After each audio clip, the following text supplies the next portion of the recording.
I don't know about you, but my guess is that most of us don't remember taking our first step. We don't remember how hard it was to get a sense of balance. We've forgotten about the weeks and weeks of standing up and falling over and over and over again. And it's funny that a first step is one of our biggest milestones, yet literally none of us can remember it. But even though we don't remember it, my guess is that someone remembers your first step. There was probably a mom or a dad, an aunt or an uncle, a grandparent or a babysitter who saw it with their own eyes, and they posted about it on Facebook. They wrote about it in a baby book, or they texted the news to some family members like, look at this. And they remember it because they knew that it was a huge accomplishment. Even if you didn't know how big of a deal it was, they did. Oh, and let's not forget, they yelled and clapped and cheered you on. They probably even shed some tears. For whoever was watching, it was a big moment. And here's why. Because when we're younger, first steps are a big deal. And by the way, wouldn't it be nice if it were still that easy to make everyone happy? As we all know, the cheers for our steps quickly fade. And as we get older, no one is filming us walking around anymore. No one cries when we say, Mama. As we get older, what was once a big deal isn't a big deal anymore. It no longer stands out. Now it's normal. Now it's expected. Now it's just common.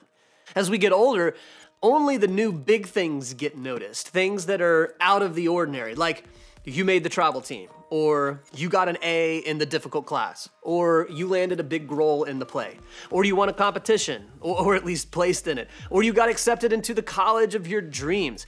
Yeah, as you get older, the big things seem to be the only things that are celebrated. And maybe that's how it should be. I mean, wouldn't it be kind of weird if every small thing we did was celebrated? Like if your mom took a video of you brushing your teeth like a big kid before school, wouldn't that kind of freak you out? Or if your grandparents greeted you after school with a present because you made it through another week of school, like wouldn't it make you wonder if they were okay? Or if your stepdad stood outside the bathroom door and cheered for you using the potty? Super awkward. No, it makes sense that only the big steps get attention these days. The problem is that there are some areas of our lives where even the small steps should still be celebrated. But as we get older, they aren't. Like in our faith, for example, when we first put our trust in Jesus, people cheered us on as they found out about our decision or our baptism. But as we continued to journey with God and chase after Him, people don't seem to be cheering as much. Like last time I opened my Bible for a morning devotional, exactly 0 people lined up to high-five me, you know what I'm saying? And that's probably true for you too. And I think that brings up a pretty good question. What do you think God celebrates? Does He celebrate going on a mission trip to a foreign country, selling most of your stuff and giving it to the poor, helping others begin the journey of following Jesus because you share your faith with them? I mean, like, what is it? And yes, God would celebrate those things because they're great. I'm sure He's not mad about it, but for most of us, those seem like a really big deal. And our own steps of faith, by contrast, they can seem really small. I mean, sure, God cares a lot about someone moving to Africa to help people find clean water, but does He also care about me deciding to turn off my phone for 2 minutes to pray? Like, do those little steps count? And that's what I want to spend some time talking about today.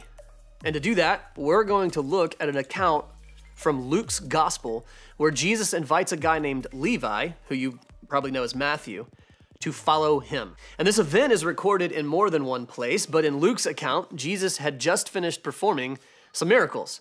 And then He ran into Levi. And when Jesus saw him, Jesus asked Levi to do something. And this is how Luke records it.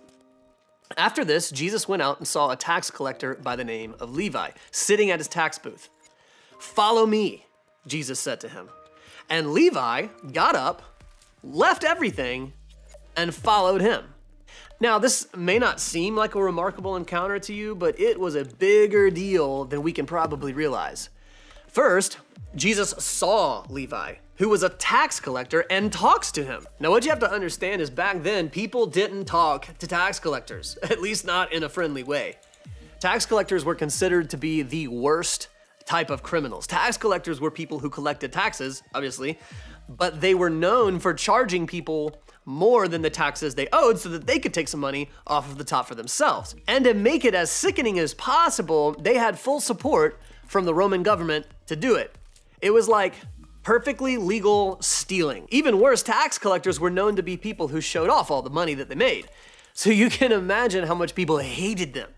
They weren't nice guys, and just by talking to them, you could ruin your reputation. So the people did everything they could do to avoid them. And here we have Jesus not only talking to Levi, the tax collector, but also asking Levi to follow him and become one of his disciples, as we call them. This is the kind of controversy that could break Twitter. Now, if you're like I was growing up, you probably think of the 12 disciples who followed Jesus as a bunch of saints with like halos around their head, but that's not the reality. In reality, they weren't even good citizens. They didn't graduate head of their class. They weren't overachievers. And they sure weren't good religious people. But these were the type of people that Jesus recruited to be his disciples. Jesus saw Levi and invited him to follow him. And by extending that invitation, Jesus was basically saying, Levi, you're a guy that I want to be associated with. I'm not worried about all the bad things you've done or what people think about you. I just want to hang out with you. So why don't you just take a step and follow me? What's even more remarkable is what Jesus didn't say to Levi. Jesus didn't say, hey, Levi, get all this religious stuff figured out, or hey, Levi, pay back all the people the money you stole, or hey, Levi, take 6 months and get yourself together and then come find me. No, he simply asked Levi to follow him right then, right there, just as he was. And in response, what did Levi do? Luke tells us, Levi got